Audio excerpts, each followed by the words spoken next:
আজ আমি বানাতে চলেছি একদম ঘরোয়া স্টাইলে নিরামিষ বাঁধাকপির তরকারি। খুব কম মশলায় পেঁয়াজ রসুন ছাড়াই তৈরি হবে দারুণ স্বাদের এই রেসিপি। ভাত বা রুটির সাথে একেবারে জমে যাবে। চলো তাহলে দেখে নিই কীভাবে খুব সহজে বানানো যায় এই টেস্টি নিরামিষ বাঁধাকপি। তার আগে দ্য কুকিং উইন্ডো চ্যানেলে তোমাদের স্বাগত জানাই।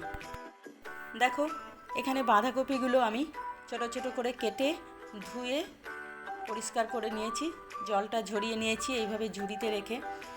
তারপর এটা আমি একটা কুকারে দিয়ে দেবো। শুকনো কুকারে দিয়েছি, এর মধ্যে জল দেওয়ার দরকার নেই, শুধুমাত্র অল্প একটু লবণ দিয়ে দিলাম। দিয়ে লবণটা হালকা করে মাখিয়ে নিয়ে কুকারের ঢাকাটা লাগিয়ে একটা সিটি দিয়ে নেব।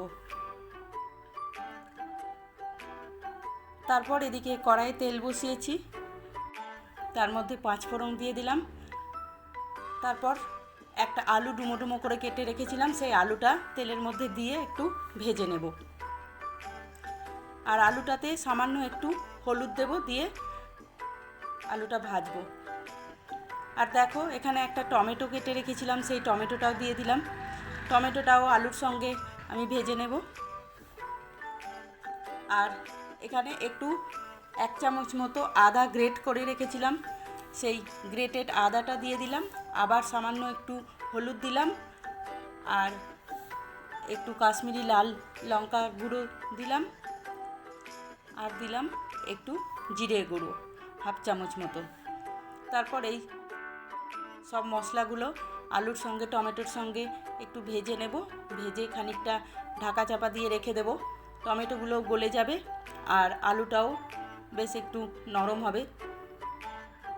এই যে দেখো, টমেটোগুলো সেদ্ধ হয়ে গেছে। টমেটোগুলোকে একটু আমি ভেঙে দিচ্ছি। এবারে অল্প একটু কড়াইশুঁটি দিয়ে দিলাম, আর সামান্য একটু গাজর আর কড়াইশুঁটি যদি তোমাদের কাছে থাকে তবে তোমরা দাও, না থাকলে যদি এটা অ্যাভয়েড করো তাতেও কোনো অসুবিধা নেই। তবে এখন শীতের সবজি যত রকমের সবজি দেওয়া যায় খেতে ভালোই লাগবে, তাই আমি মটর গাজর সবই দিয়ে দিলাম। এদিকে দেখো, কপিটাও সেদ্ধ হয়ে গেছে, একটা মাত্র সিটি দিয়েছি, তাতেই এটা কতটা কমে গেছে আর অনেকটা জলও বেরিয়ে গেছে। এই জলটা কিন্তু আমি ফেলে দেব না।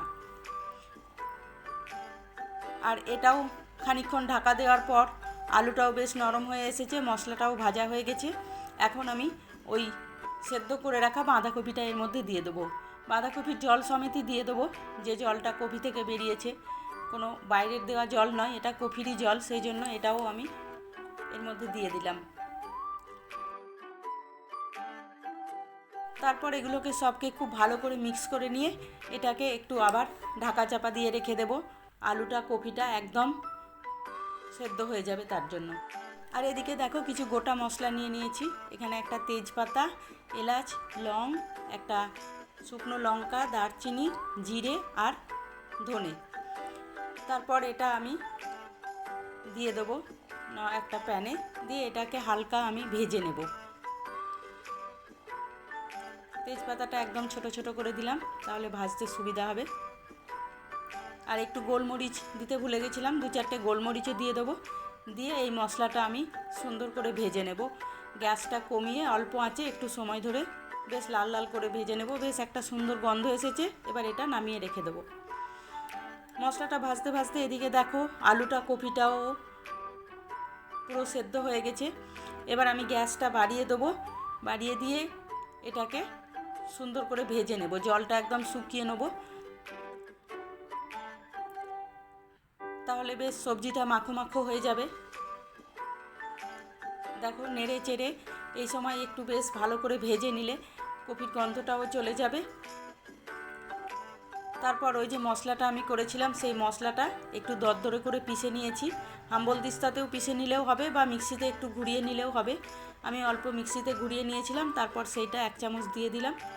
দিয়ে আবারও সব ভালো করে একটু ভেজে নিলাম। গ্যাসটা এখন কম করে দিয়েছি। এরপর আরও একটা জিনিস দিতে আছে, সেটা আমি দেব জাস্ট নামানোর আগে। যখনই কোনো নিরামিষ সবজি করবে তখন নামানোর আগে যদি 1 চামচ ঘি দিয়ে দেওয়া হয়, তাহলে কিন্তু সবজিটার টেস্টটা অসাধারণ হয়। ঘিয়ের এই গন্ধটা খুব খুব ভালো লাগে, তাই আমি যখনই কোনো নিরামিষ রান্না করি তখন 1 চামচ ঘি আমি অবশ্যই দিই। দেখো এইভাবে কত কম উপকরণে আর কত কম সময়ে তৈরি হয়ে গেল নিরামিষ বাঁধাকপির তরকারি। আর এখন শীতকালে ধনেপাতা তো খুব ভালো পাওয়া যাচ্ছে, আর ধনেপাতার গন্ধটাও খুব ভালো লাগে, তাই ওপর থেকে অল্প একটু ধনেপাতাও ছড়িয়ে দিলাম। রেসিপিটা যদি তোমাদের ভালো লেগে থাকে তাহলে অবশ্যই একটা লাইক দিও আর কমেন্ট করে জানাবে কেমন লাগলো।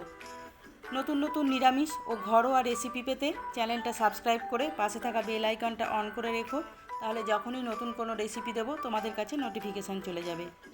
আবার দেখা হবে নতুন কোনো রেসিপি নিয়ে। ততদিন পর্যন্ত ভালো থেকো, সুস্থ থেকো, বাই।